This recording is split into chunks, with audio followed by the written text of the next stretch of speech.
Hello, I'm the Nostalgia Critic. I remember it so you don't have to. Well, an overwhelming amount of viewers have made it clear that there are two films that put the sin in cinematic shitmongering that I must address. Street Fighter and Mortal Kombat. And God can't tell you how much I don't want to review these suckers. If someone gave me a choice between sitting through these movies again and being crucified, I'd say, grab the nail gun, I hear there's a lumber sale at Home Depot's. Both of these movies are based on the best fighting games that ever hit the arcades. Street Fighter 2 for its speed and gameplay, and Mortal Kombat for its violence and gore. But luckily, all that violence and gore had absolutely no disturbing side effects on our decent childhoods. I'm sorry, I have to do that every 12 minutes. Now, both of these movies came out around the same time, so we got a double dose of disappointment that summer. But, to keep it simple, let's review the first film that came out that year, Street Fighter. So what's the main problem with this piece of shit of a movie? 4 syllables. Jean-Claude Van Damme. Van Damme is like the poor man's Chuck Norris, the guy you get if you think Steven Seagal is too classy for your movie. He knows martial arts, but he often forgets that you need a personality in order to be interesting. Anytime, big head. The only bigger insult to having a bad actor in a bad film is having a good actor in a bad film. Enter Raul Julia as the villain M. Bison. Raul Julia was one of the most charismatic actors who ever lived, and was taken from us a million times too early. In fact, it was rumored that Raul Julia did this as his last film because it was something his children really wanted him to do. Well, thank you, you little brats! He lived long enough just to see the destruction of his entire career! Top notch! Warning, this is clearly for satirical purposes. Raul Julia kicks ass, I'm sure his family kicks ass. You've lost your balls. So what's the story, you're probably wondering? Well, ironically, it involves absolutely no street fighting whatsoever. Van Damme plays a war hero named Guile who's out to stop the evil M. Bison from, you guessed it, taking over the world. Of course! On top of his fearsome army, Bison also has hostages that he's holding ransom for $20 billion. Guile, being the fearless leader, has this to say. Can he do that on TV? After that, we get a bad action sequence, followed by another bad action sequence, followed by another bad action sequence, followed by another bad action sequence, followed by... Oh, hey, look, they're actually talking here. Okay, this is the scene where they discuss their strategy to... Oh, wait, no, sorry, this is just another bad action sequence. Guile's accompanied by 3 other fighters, Chun-Li, Balrog, and Honda. They represent some sort of journalistic secret agent fighting squad who are also out to take on M. Bison. Now that's just violating nonpartisan reporting. These 3 obviously have a very difficult task ahead of them. Not taking on M. Bison's fearsome army, but trying to figure out what the hell their fearless leader is saying. Call it a wake-up call. A wake-up call? What's a wake-up call? If I'm not topside in 15 minutes. What? And destruct his defenses. Huh? If Sagat runs against the Bison. Who? Seriously, even the actors in the movie look at him like they have no idea what he's saying. Some moron just scanned me. I hate to admit it, but I think I might actually be missing Schwarzenegger. Get the hostages out! Get the hostages out! Things start looking up when it appears that Guile has been shot and murdered in the middle of a violent shootout. Hey, alright, this movie's finally starting to get good!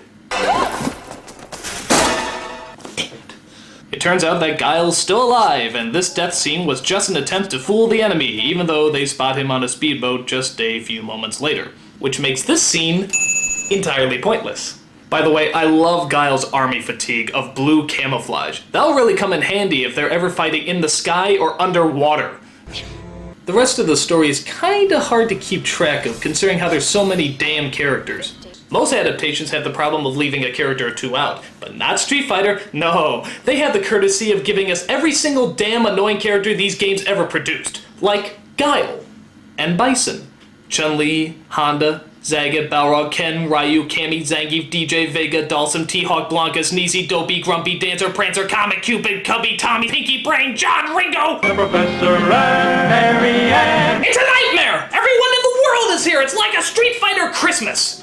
Okay, I'm gonna do you a favor and show you the only funny scene in this entire movie. It's when the villains are watching a TV screen showing a truck of explosives riding out of control, only to find that the truck is actually heading right towards them. Quick! Change the channel!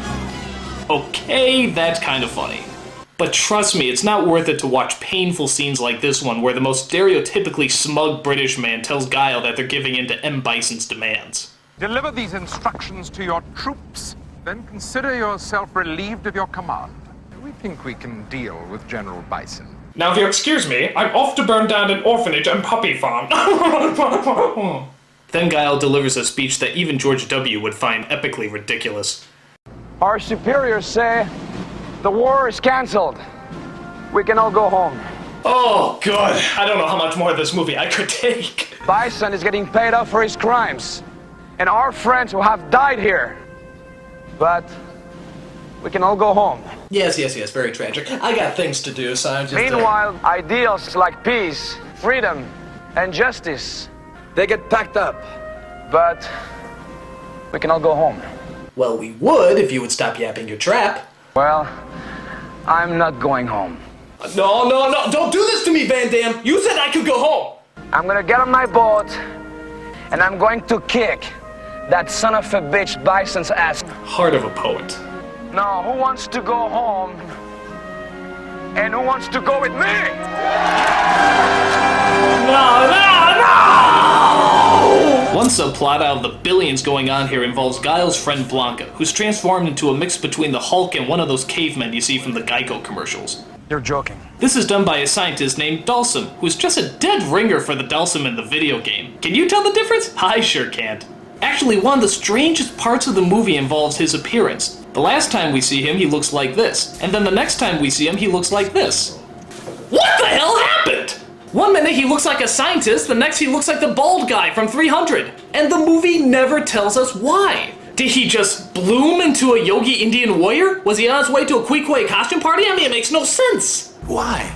So after an onslaught of bad lines and lame action scenes, we finally get to the showdown between Guile and M. Bison. Granted, Bison's army is totally outnumbered and all they have to do is shoot him in order to end this stupid war, but nope, Guile wants to risk thousands of lives so he can show off his cool hand-to-hand combat moves. Okay. A 30-year-old heavyweight takes on a 50-year-old dictator? Gee, I wonder who's gonna win. What a shock. At some point, Bison regenerates himself and is able to levitate throughout the room. So he flies up into the air and hits Guile straight on. And then, after that, he flies up into the air and hits Guile straight on. But then he has the brilliant strategy of flying up in the air and hitting Guile straight on. I think finally the 12th time he does this, Guile gets an idea. Maybe he should hit him.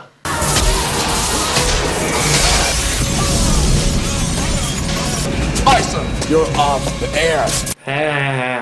I think probably the strangest scene, and trust me, that's saying a lot, comes at the very end when Guile tries to rescue Blanca and Dalsum. Blanca says he can't face the world looking how he does, so Dalsum decides to look after him in the comfort and safety of a burning building. I mean, what made them think they would be okay there? Guile even at one point says, This whole place is gonna go up. "Oh, it's a fixer-upper, but you can't beat that rent." Gee, I wonder how the armies feel knowing that Guile's best friend and an innocent scientist were lost in that explosion. I guess they're taking it pretty well. Horrible movie, sucks ass, next film.